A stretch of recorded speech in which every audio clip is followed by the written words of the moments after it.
you want to pick up this transfuse and also throw 2 grenades into this gondola right here, which is important, don't forget it, and get the free points from the perk machine. I used the gondola already in hopes of getting a max ammo, which I did right here. That's important later. I actually advise you do that, and of course activate this landing pad right here. Now you want to stay until round 3 or 4 in this area, and here's the reason why I say get a max ammo, and it's basically so you can gather up the zombies like I'm doing and shoot them to pretty much really maximize the point output you're going to get. Now even though you could leave, you can save around 4, by round 3 you can leave if you have enough points like I just did here. You know, get the free points from the perk, and also open this door right here and get the shield part located in this area and activate the landing pad, but don't go over there just yet. Instead you want to stay here and pick up the Vesper and feed the dragon in this location. Once the dragon has been thoroughly fed in this location, then you want to run towards the castle, run through the castle, go to this area, take a left where power was located at, right here, where you know the electric symbol, and turn on power. Now, heading away from the power room, you want to come here and activate this landing pad. Then you want to follow downstairs to this courtyard where the shield power was located, well for me it was, into this power room, get the free points, feed the dragon in this area, go down towards the undercroft area into the anti-gravity room, and then activate anti-gravity by standing on these 4 stones until they glow blue, like so. The room will glow blue. To be anti-gravity, you run the walls to pick up your final shield piece. I chose, or you want to choose this location for your shield part, as this will be the location for our camping strategy. Moving on from there, you want to feed basically the final dragon located in this area. But before you do that, you want to actually use pistols if you still got pistol ammo to get some points. I fed the dragon, and as you can see there, I have much points to boot from using my pistols to pretty much stack up on points. Now grab your bow and arrow, and then you want to do the storm bow, which is obvious. So shoot that, pick up the arrow, and then shoot these bonfires. One right there, another one right there. That one's a pain in the ass. I hate that spot right here, but I managed to get it. And after that's done, you want to do some more wall running. And then after you're done doing some epic wall running, you're going to fill up these bases I just showed you that are electrified. They require about 6 or 7 zombie souls, I think. But once they're done, you want to knock your arrow, basically hold your arrow, they become electrified, and you will shoot the bonfires again. Run right there. I choose this location for the second location right here. And of course I chose that bonfire, considering it's like right next to it. And I chose the camping room as the final location because this one really annoys me, but this one's really easy. Just line up the smoke right there, and you should hit it every time.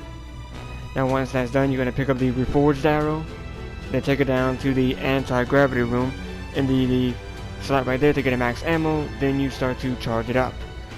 Once it's actually charged up enough, you're going to be able to put your entire bow in there. Once the bow is there, it's going to, you know, do a sky symbol light, and you should be able to pick up your nice storm bow. Yeah. Also, for secondary, I would recommend the Dingo or the Drakon. The Drakon is better at killing the Panzer. Now for Pack-a Punch, once you leave the power area, where the power was, one Pack-a-Punch area is right there, one is here in the Undercroft, and one is here in the landing pad. That one won't. The last area you go to is where the Pack-a-Punch will automatically spawn in at. I choose this landing pad as the first area for the first part for the Ragnaroks because it's really tedious waiting 10 years for Maxes to finally initiate the launch cycle.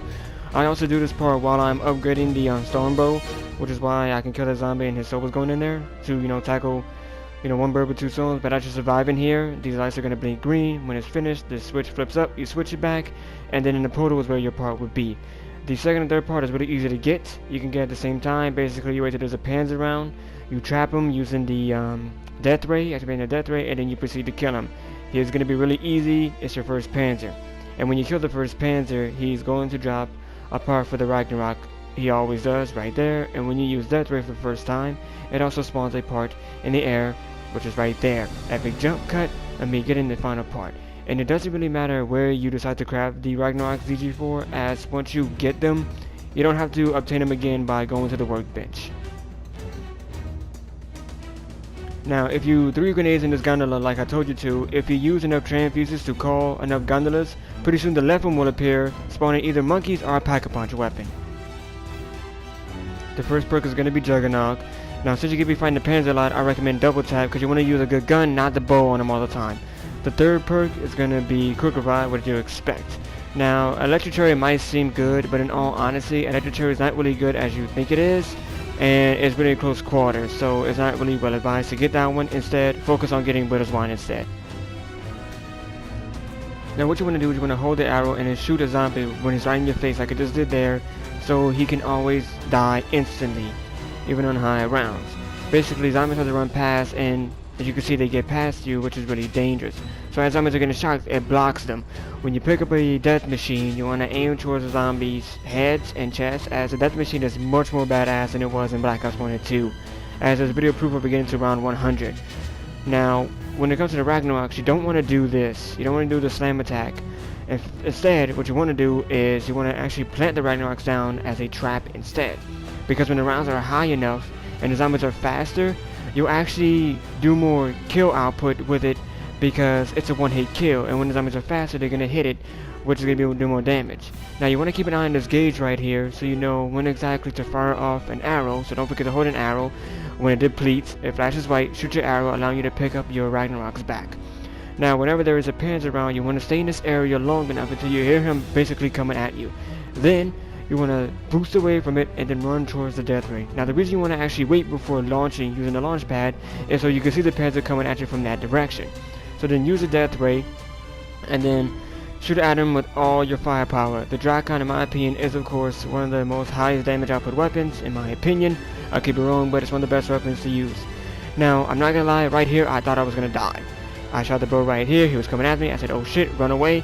You know, the rocket was being tested, but my bow hit him, one more strike, dropped his ass. I didn't think that was gonna happen. But of course, if you get the death machine, it's a lovely way to pretty much take care of him. It gets the job done.